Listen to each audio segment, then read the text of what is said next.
Sunday ശലോമിലേക്ക് സ്വാഗതം. ഞാൻ Jose John Mallikassery. ഇന്നലെ യമനിൽ നിന്ന് ഹൂത്തികൾ നടത്തിയ മിസൈൽ ആക്രമണത്തിന് പകരമായി 7 ഇരട്ടി പ്രതികാരമാണ് നെതന്യാഹു വാഗ്ദാനം ചെയ്തിരിക്കുന്നത്. യമനിലെ ഹൂത്തികളെയും ഇറാനിൽ വസിക്കുന്ന അവരുടെ മുതലാളിമാരെയും ആക്രമിക്കും എന്നാണ് നെതന്യാഹുവിൻ്റെ വാഗ്ദാനം. പാലസ്റ്റീൻ 2 എന്ന് അവർ പേരിട്ട് വിളിക്കുന്ന മിസൈൽ ഉപയോഗിച്ച് ഇന്നലെ യമനിലെ ഹൂതികൾ ഇസ്രയേലിലെ ബെൻ ഗൂറിയോൺ എയർപോർട്ട് ആക്രമിച്ചിരുന്നു. ബെൻ ഗൂറിയോൺ എന്നത് ഇസ്രയേലിലെ ഏറ്റവും പ്രധാനപ്പെട്ട എയർപോർട്ടാണ്. ഇസ്രയേൽ പല എയർപോർട്ടുകളുണ്ട്, അതിൽ ഏറ്റവും പ്രധാനപ്പെട്ട എയർപോർട്ടാണ് ബെൻ ഗൂറിയോൺ എയർപോർട്ട്. ആ എയർപോർട്ടിനെ കൃത്യമായി ലക്ഷ്യം വെച്ചുകൊണ്ടാണ് ഈ പാലസ്റ്റീൻ 2 എന്ന് പറയുന്ന ഹൂതികളുടെ അല്ലെങ്കിൽ ഇറാൻ്റെ തന്നെ ഏറ്റവും അഡ്വാൻസ്ഡ് ആയിട്ടുള്ള മിസൈൽ അവർ അയച്ചത്. ഇത് 2024 ഡിസംബറിൽ മാത്രം അവർ പരീക്ഷിച്ചു നോക്കിയ മിസൈലാണ്. 2025 ജനുവരിയിൽ ഇവർ ഇസ്രായേലിലെ തന്നെ ഹൈഫ പവർ സ്റ്റേഷനെതിരെ ഇത് വിജയകരമായി പ്രയോഗിച്ചിരുന്നു. ഇസ്രായേലിൻ്റെ 4 ലെയറായിട്ടുള്ള മിസൈൽ ഡിഫൻസ് സിസ്റ്റത്തിനെ മറികടന്നാണ് ഈ പാലസ്റ്റീൻ 2 എന്ന് പറയുന്ന മിസൈൽ ഇസ്രായേൽ പ്രവേശിക്കുകയും എയർപോർട്ടിൽ വന്ന് പതിക്കുകയും ചെയ്തത്. 25 മീറ്റർ ആഴമുള്ള ഒരു കുഴി രൂപപ്പെടാൻ തക്ക രീതിയിൽ പല മീറ്ററുകൾ വൈഡായിട്ടുള്ള 25 മീറ്റർ ആഴമുള്ള ഒരു കുഴി രൂപപ്പെടാൻ പാകത്തിലുള്ള ഒരു വാർഹെഡ് ആ മിസൈൽ ഉണ്ടായിരുന്നു. വാർഹെഡ് എന്നാണ് ഉദ്ദേശിക്കുന്നത് ബോംബാണ്. അപ്പോൾ അതിൻ്റെ എക്സ്പ്ലോഷൻ ഇത് എയർപോർട്ടിലെ ടെർമിനലിൽ നിന്ന് ഏകദേശം വെറും 75 മീറ്റർ മാത്രം അകലത്തിലാണ് വന്ന് പതിച്ചത്. വിമാനങ്ങൾ ഇറങ്ങുന്ന റൺവേയുടെ ടാർമാർക്കിൽ നിന്ന് ഏതാനും 100 മീറ്ററുകൾ, ദാറ്റ് മീൻസ് 200 മീറ്റർ മാത്രമേ ഈ ബോംബ് പതിച്ച സ്ഥലവുമായി അകലമുള്ളൂ. എന്ന് പറഞ്ഞാൽ ഈ മിസൈല് കൃത്യമായിട്ടും എയർപോർട്ടിനെ പൂർണ്ണമായി തകർക്കാൻ ഉദ്ദേശിച്ച് അയച്ച മിസൈലാണ്. മിസൈലിൻ്റെ അതിൻ്റെ സമീപത്ത് വീഴാൻ അയച്ചതല്ല. അപ്പോൾ ഈ മിസൈൽ ഡിഫൻസ് സിസ്റ്റം ഈ മിസൈലിനെ ചെറുക്കാൻ ശ്രമിക്കുന്നുണ്ട്. അപ്പോൾ അവർ മിസൈൽ ട്രാക്ക് ചെയ്യുകയും അതിനെ ചെറുക്കാൻ ശ്രമിക്കുകയും ചെയ്തിട്ടുണ്ട്. ഇത് ഹൈലി മാനോബിൾ ആയിട്ടുള്ള മിസൈലാണ്. എന്ന് പറഞ്ഞാൽ അതൊരു ഡിഫൻസ് സിസ്റ്റം ഉപയോഗിച്ച് അതിനെ ചെറുക്കാൻ ശ്രമിക്കുമ്പോൾ അത് വെട്ടിച്ചു മാറും.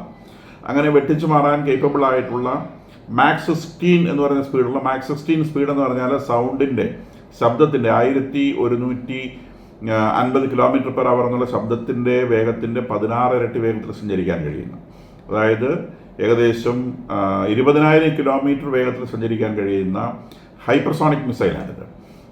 അപ്പം റഡാറുകൾ കണ്ടുപിടിക്കാൻ ബുദ്ധിമുട്ടാണെങ്കിൽ ഇപ്പോൾ ഇത് റഡാർ കണ്ടുപിടിച്ചിരുന്നു, ട്രാക്ക് ചെയ്തിരുന്നു. പല സ്റ്റേജുകളിൽ ഇതിനെ ഇൻ്റർസെപ്റ്റ് ചെയ്യാൻ വേണ്ടി ശ്രമിച്ചിരുന്നു. ഇൻ്റർസെപ്റ്റ് ചെയ്യാൻ ശ്രമിച്ചിടത്തൊക്കെ അത് ഒഴിഞ്ഞു വന്നു. കാരണം അതിന് പാകമായ രീതിയിൽ നിർമ്മിച്ചിട്ടുള്ള മിസൈലാണ്. മിസൈൽ ഡിഫൻസ് സിസ്റ്റങ്ങളെ മറികടക്കാൻ വേണ്ടി ഉള്ള ശേഷികൾ ഇമ്പാർട്ട് ചെയ്ത് നിർമ്മിച്ചിട്ടുള്ള മിസൈലാണ്. അപ്പോൾ ഈ അയൺ ഡോം സിസ്റ്റമുണ്ട്, താഡ് സിസ്റ്റമുണ്ട്, കൂടാതെ ഡേവിഡ് സ്ലിംഗ് ഉണ്ട്, ആരോ 3 ഉണ്ട്, ആരോ 2 ഉണ്ട്, ആരോ 3 ഉണ്ട്. ഈ സിസ്റ്റങ്ങളെല്ലാം മറികടന്ന് ഇവയെല്ലാം ഇതിനെ ഇൻ്റർസെപ്റ്റ് ചെയ്യാൻ നോക്കിയിട്ടും ഇതിനെല്ലാം മറികടന്ന് മാനോബിലിറ്റി കൊണ്ട് മറികടന്ന് ഇത് ഇസ്രായേലിൽ വന്ന് എയർപോർട്ടിൽ വന്ന് പതിക്കാനുണ്ടായിട്ടുണ്ട്. അപ്പോൾ ഇതിൻ്റെ ഈ മാനോബിലിറ്റിയുടെ ഇടയിലൂടെ അതിന് ഡയറക്ഷനിൽ വന്ന വ്യത്യാസം കൊണ്ടാണ് അത് ടാർഗറ്റ് ഫിക്സ് ചെയ്ത് അയച്ച മിസൈലായിട്ട് കൂടി ടാർഗറ്റ് കുറച്ച് മാറി അത് എയർപോർട്ടിൻ്റെ പുറത്ത് വന്ന് പതിച്ചത്. അല്ലെങ്കിൽ അത് എയർപോർട്ടിൻ്റെ ഉള്ളിൽ തന്നെ വന്ന് വീഴുമായിരുന്നു. അപ്പോൾ ആ മിസൈലിനെ ഡിഫെൻഡ് ചെയ്യാനുള്ള ഡിഫൻസ് സിസ്റ്റങ്ങളുടെ ശ്രമത്തിനിടയിലൂടെ ആ ഡിഫൻസ് സിസ്റ്റങ്ങളെ ഇത് വെട്ടിച്ചു മാറുന്നതിനിടയിലൂടെ അതിൻ്റെ ടാർഗറ്റ് നഷ്ടപ്പെടുകയും അത് എയർപോർട്ടിൻ്റെ പുറത്ത് വന്ന് വീഴുകയാണ് ചെയ്തത്. 7 പേർക്ക് പരിക്ക് പറ്റിയിട്ടുണ്ട്. കൂടാതെ ഇത് പാർക്കിംഗ് ഏരിയയിലാണ് വന്ന് വീണത്, വാഹനങ്ങൾ പാർക്ക് ചെയ്യുന്ന ഏരിയയിലാണ് വന്ന് വീണത്. അപ്പോൾ ഏതാനും വാഹനങ്ങൾ കേടുപാടുകൾ സംഭവിച്ചിട്ടുണ്ട്. അപ്പോൾ ഇതിലെ കേടുപാടുകൾ സംഭവിച്ചത് പരിക്ക് പറ്റിയതും അല്ല ഇതിനകത്തെ കാര്യം. ഇത് മിസൈൽ ഡിഫൻസ് സിസ്റ്റങ്ങളെ, ലോകത്തിലെ തന്നെ ഏറ്റവും അഡ്വാൻസ്ഡ് ആയിട്ടുള്ള മിസൈൽ ഡിഫൻസ് സിസ്റ്റങ്ങളെ കടന്നു കയറി രാജ്യത്തിനുള്ളിൽ എത്തി എന്നുള്ളതാണ് ഇതിൻ്റെ പ്രത്യേകത എന്ന് പറയുന്നത്. അപ്പോൾ ഇതിൻ്റെ നെക്സ്റ്റ് സ്റ്റേജ് എന്താണ്? ഇതിൻ്റെ നെക്സ്റ്റ് സ്റ്റേജ് എന്ന് പറഞ്ഞാൽ ആക്രമിക്കുക എന്നുള്ളതാണ്. അത് ഇസ്രായേലിൻ്റെ പൊതുവേ ഉള്ള സ്റ്റേജ് എന്ന് പറയുന്നത് അല്ലെങ്കിൽ രീതി എന്ന് പറയുന്നത് ഡിഫെൻഡ് ചെയ്ത് നിൽക്കുക എന്നുള്ളതാണ്. അവർ ഡിഫൻസിലാണ് എപ്പോഴും കൂടുതൽ പ്രാധാന്യം കൊടുക്കുക. അത് കഴിഞ്ഞിട്ട് ഒഫൻസിന് പ്രാധാന്യം കൊടുക്കുള്ളൂ. എന്നിട്ടിപ്പോൾ ഈ അറബ് നേഷൻ, പ്രത്യേക അറബ് ഫോഴ്സ് എന്ന് വിളിക്കുന്ന ഇറാൻ അല്ലെങ്കിൽ ഹൂത്തികൾ, ഹിസ്ബുള്ള, ഹമാസ്, ഇവരൊന്നും ഡിഫൻസ് ശ്രദ്ധിക്കില്ല. ഇവർക്ക് ഒഫൻസ് മാത്രമേ ഉള്ളൂ. കാരണം അവർ മരിക്കാൻ തയ്യാറായിട്ട് വരുന്നവരാണ്. മരണം അവർക്ക് റിവാർഡാണ്. നേരെ മറിച്ച് ഒരു രാജ്യം, അത് ഇസ്രായേൽ ആയിക്കൊള്ളട്ടെ, ഇന്ത്യ ആയിക്കൊള്ളട്ടെ, അമേരിക്ക ആയിക്കൊള്ളട്ടെ, ഇറാൻ ഒഴികെ ഏത് രാജ്യമാണെങ്കിലും അവരെപ്പോഴും ഡിഫൻസിലാണ് പ്രാധാന്യം എടുക്കുക. കാരണം അവരാരും മരിക്കാൻ വേണ്ടി ജീവിക്കുന്നവരല്ല. അപ്പോൾ ഇവിടെ ഇസ്രായേലിൻ്റെ ഡിഫൻസിലാണ് കൂടുതൽ ഇൻവെസ്റ്റ് ചെയ്തിട്ടുള്ളത്. അപ്പോൾ ഈ ഡിഫൻസ് സിസ്റ്റങ്ങളെ മറികടക്കാവുന്ന ഒരു ഓഫൻസ് സിസ്റ്റം വേറൊരാളുടെ കയ്യിലുണ്ടെങ്കിൽ അവനെ ആക്രമിക്കാൻ അത് വേറെ തരമില്ല. അപ്പോൾ ഇസ്രായേൽ ഇപ്പോൾ അവിടെ ചെന്ന് നിൽക്കുന്നു. അപ്പോൾ ഇവരതിന് അതുകൊണ്ടാണ് ഇദ്ദേഹം പറഞ്ഞത് 7-fold മറുപടി ഇതിനുണ്ടാവും. ആ മറുപടി യമനിൽ അല്ല കിട്ടുന്നത്, അത് ഇറാനിലാണ് കിട്ടുന്നത്. Because they are the masters. ഈ പറയുന്ന പാലസ്റ്റീൻ 2 എന്ന് പറയുന്ന മിസൈല് ഫാത്ത 110 എന്ന് പറയുന്ന ഇറാൻ മിസൈലിൻ്റെ ഒരു അഡ്വാൻസ്ഡ് വേർഷനാണ്. ഫാത്ത 110 എന്ന് പറയുന്ന മിസൈലിൻ്റെ റേഞ്ച് 500 കിലോമീറ്റർ മാത്രമാണ്. സെയിം മിസൈലാണ്, പക്ഷേ അതിന് റേഞ്ച് കുറവാണ്. ഇത് 2 സ്റ്റേജ് സോളിഡ് ഫ്യൂൽ പ്രൊപ്പൈൽഡ് മിസൈലായിട്ട് 2150 കിലോമീറ്റർ റേഞ്ചോടുകൂടി ഡെവലപ്പ് ചെയ്തിട്ടുള്ള മിസൈലാണ് ഈ പാലസ്റ്റീൻ 2 എന്ന് പറയുന്ന മിസൈൽ. അപ്പോൾ ആ മിസൈലാണ് ഇതിനു മുൻപും പാലസ്റ്റീൻ 2 ഇസ് വെരി, അവരെ സംബന്ധിച്ചിട്ട് കോസ്റ്റ്ലി മിസൈൽ. ഒരു മിസൈലിനെ ഡിഫെൻഡ് ചെയ്യുന്നതിൻ്റെ 100-1 1000-1 അംശം ചിലവില്ല ഒരു മിസൈൽ ഉണ്ടാക്കാനെന്ന് പറഞ്ഞു. ഒരു മിസൈലിനെ ഡിഫെൻഡ് ചെയ്യാനാണ്, ഒരു മിസൈലിന് ഇപ്പം 1 ലക്ഷം രൂപയാണ് ചിലവെങ്കിൽ മിസൈലിനെ ഡിഫെൻഡ് ചെയ്യാനുള്ള ഒരു സാധാരണ മിസൈലിൻ്റെ ചിലവ് 50 ലക്ഷത്തിന് മേലെയാണ്. അപ്പോൾ ഈ ഡിഫെൻസീവ് സിസ്റ്റം ഭയങ്കര കോസ്റ്റ്ലിയാണ്, ഒഫെൻസീവ് സിസ്റ്റം കോസ്റ്റ്ലി അല്ല. That is why these people are concentrating on offensive systems. അപ്പോൾ ഇവർ ഈ പാലസ്റ്റീൻ 2 എന്ന് പറയുന്ന ഈ മിസൈൽ സിസ്റ്റം, ഇത് ഈ റീസെൻ്റായിട്ട് ഡെവലപ്പ് ചെയ്ത മിസൈൽ സിസ്റ്റം ഇത് ഇസ്രായേലിൻ്റെ ഇൻറ്റീരിയർ റീജിയനുകളെ ലക്ഷ്യമാക്കി ഇതിൻ്റെ ഫാത്ത 110-ൻ്റെ റേഞ്ച് കൂട്ടുകയാണ് ചെയ്തിട്ടുള്ളത്. റേഞ്ച് കൂട്ടി ഇതിൻ്റെ റേഞ്ച് 2150 വരെ എത്തിക്കാൻ അവർക്ക് സാധിച്ചിട്ടുണ്ട്. വിച്ച് മീൻസ് ദാറ്റ് ഇവർക്ക് യമനിൽ നിന്ന് ഇസ്രായേലിലെ ഏത് ലക്ഷ്യങ്ങളിലേക്കും ഇവർക്ക് മിസൈൽ അയക്കാൻ സാധിക്കും. അപ്പം അതിൻ്റെ ആക്യുറസി, വീഴുന്ന ആക്യുറസിയിൽ മാത്രമാണ് ഇപ്പോൾ പ്രോബ്ലം വന്നിട്ടുള്ളത്. എന്തായാലും ഇവർക്ക് ഈ ബെൻഗൂരിയൻ എയർപോർട്ടിൻ്റെ അടുത്ത് വരെ എത്താൻ കഴിഞ്ഞിട്ടുണ്ടെന്നുള്ളതാണ്. ഇപ്പോൾ നമ്മുടെ ഇപ്പോൾ അഗ്നി 5 എന്ന് പറയുന്ന മിസൈൽ, ഇന്ത്യയുടെ അഗ്നി 5 എന്ന് പറയുന്ന മിസൈല് 30,000 km/h സ്പീഡുള്ള മിസൈലാണ്. 7,000 കിലോമീറ്ററാണ് റേഞ്ച്. അതിൻ്റെ റേഞ്ച് 7,000 കിലോമീറ്ററാണ്. അപ്പോൾ രാജ്യങ്ങളുടെ, അല്ലെങ്കിൽ ലോകത്തിലെ ഏറ്റവും ബെസ്റ്റ് ഡിഫൻസ് ഉള്ള രാജ്യങ്ങളുടെ, അല്ലെങ്കിൽ ഒഫൻസീവ് പവറുള്ള രാജ്യങ്ങളുടെ കയ്യിലുള്ള മിസൈലിൻ്റെ കുറേ അടുത്തോട്ട് എത്തുന്നു. 20,000 കിലോമീറ്റർ റേഞ്ചുള്ള മിസൈലാണ്. ഇതിന് 20,000 km/h സ്പീഡുള്ള മിസൈലാണ്.